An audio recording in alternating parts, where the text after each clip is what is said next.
সকালে ঘুম থেকে উঠেই যখন চারপাশটা দেখি তখন একটা কথাই মনে হয়, সংসারটা শুধু ইট কাঠের বাড়ি নয়, এটা আমাদের শান্তির জায়গা। তাই যত কষ্টই হোক না কেন, চেষ্টা করি নিজের ঘরটাকে সব সময় পরিষ্কার, গোছানো আর সুন্দর করে রাখতে। আমি মনে করি আদর্শ গৃহিণী হওয়া মানে শুধু রান্না করা নয়, সংসারের প্রতিটা ছোট ছোট জিনিসকে যত্ন দিয়ে সামলে রাখা। তাই সকালে উঠেই আগে ঘরগুলো ভালো করে ঝটপট ঝাড়ু দিয়ে মুছে ফেলি। মাটির ঘর হোক বা পাকা ঘর, যে কোনো ঘরই দেখবে ধুলো কিন্তু প্রতিদিনই হয়, তাই প্রতিদিন পরিষ্কার না করলে সুন্দর লাগে না। আর প্রতিদিনের মতোই আজকেও খুব সকালে উঠেছিলাম ঘুম থেকে। আসলে এখন এমন একটা অভ্যাস হয়ে গিয়েছে, ভোর 5:30 বাজলেই চোখটা কিন্তু হঠাৎ করেই খুলে যায়। আর জানলার ফাঁক দিয়ে যখন সূর্যের আলোটা ঘরের মধ্যে ঢুকে আসে, তখন ইচ্ছা করে না আর বিছানায় শুয়ে থাকতে। তখন মনে হয় কত তাড়াতাড়ি উঠে সংসারে সব কাজগুলো আস্তে আস্তে কমপ্লিট করব। এটাই কিন্তু একটা আদর্শ গৃহিণীর পরিচয়। সব সময় মাথায় চিন্তা থাকে যে কিভাবে আমার সংসারটাকে সুন্দর, গোছানো আর পরিপাটি করে রাখবো। এত কথার মাঝে আমার পরিচয়টা তোমাদের দেওয়া হয়নি। চলো এখন তোমাদের আমার পরিচয়টা দিয়ে দেওয়া যাক। নমস্কার, কেমন আছো সবাই? আশা করছি সবাই খুব ভালো আছো, আর আমিও বেশ ভালো আছি। আমি সুমি।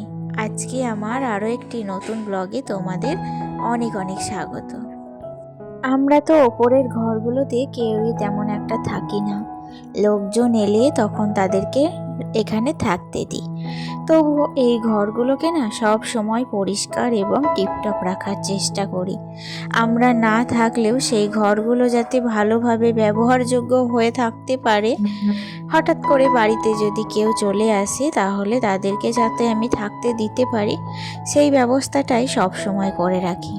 আজকে আমি সমস্ত ঘরের বেড কভারগুলো তুলে নিয়ে নতুন কাঁচা একরকম বেড কভার পেতে দিয়েছি। আর এই বেড কভারগুলো এখন আমি তুলে রাখবো না, এগুলোর সাথে সাথে কেচে মেলে দেব। সকাল থেকে রোদও ভালো করেছে, তাই ভাবলাম আজকেই কিন্তু কেচে দেওয়া যাক। যাই হোক, এখন দেখো ঘরগুলো একটু ঝাড়ু দিয়ে দিচ্ছি।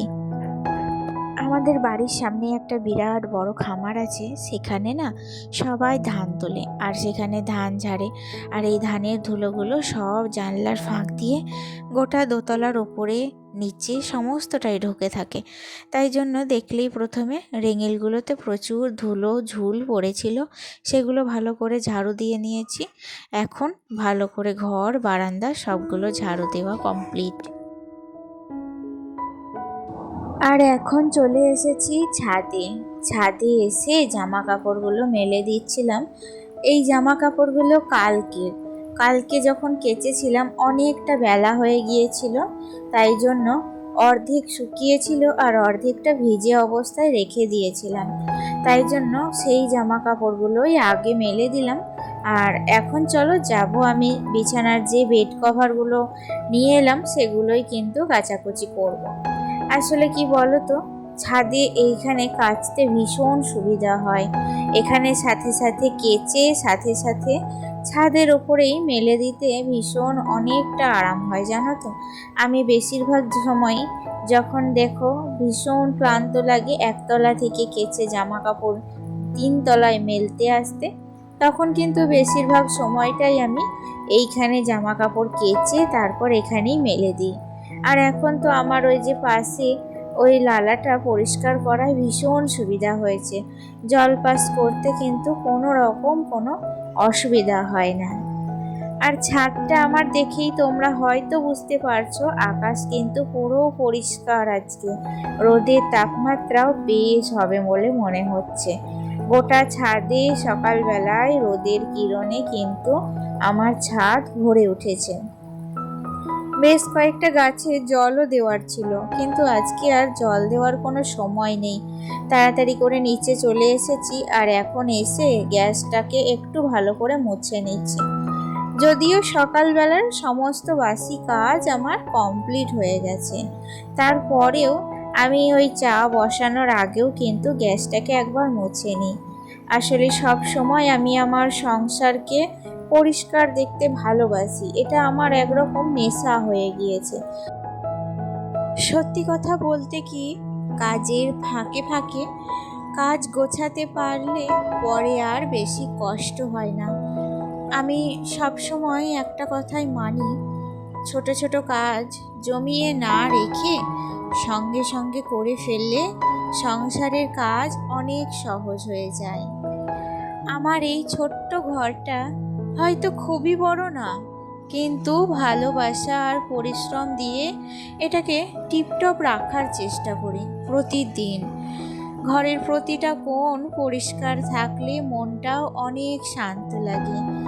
আর দিনের শেষে যখন দেখি পুরো ঘরটা সুন্দর করে গোছানো, তখন সত্যি মনে হয় সারা দিনের পরিশ্রমটা আমার সার্থক।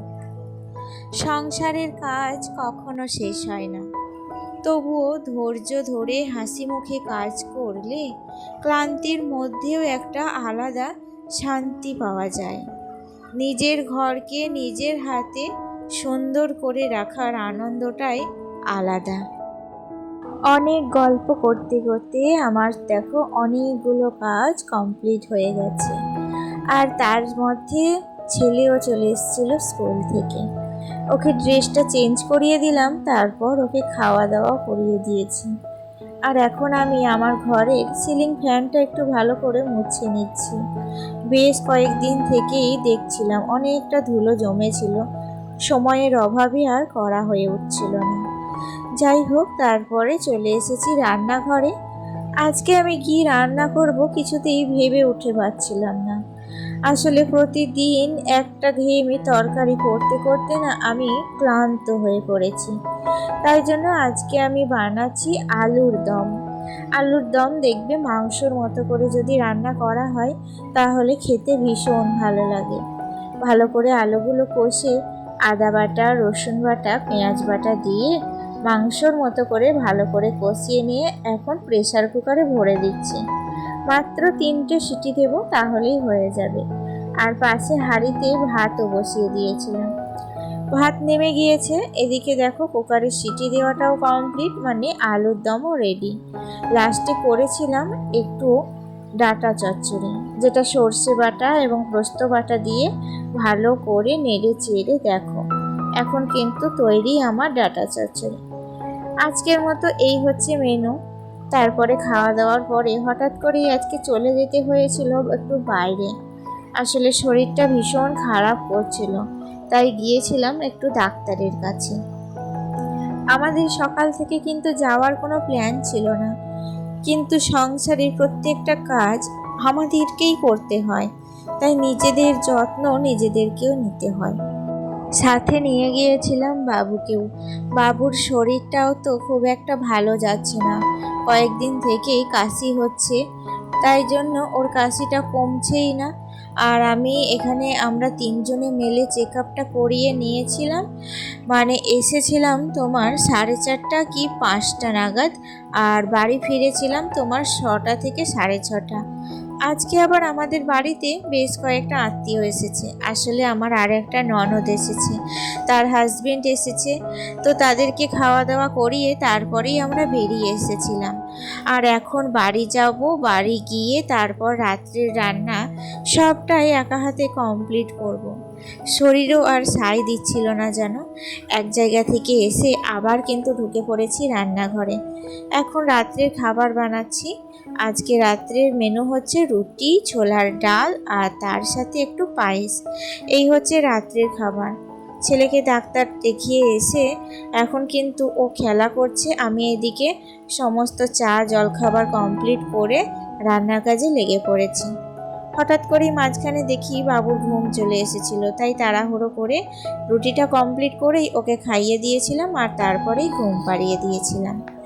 তাহলে বন্ধুরা, ভিডিওর এই পর্যায়ে এসে আজকের ভিডিওটি তোমাদের কেমন লেগেছে অবশ্যই কমেন্টে জানিও। আজকে আসি, টাটা।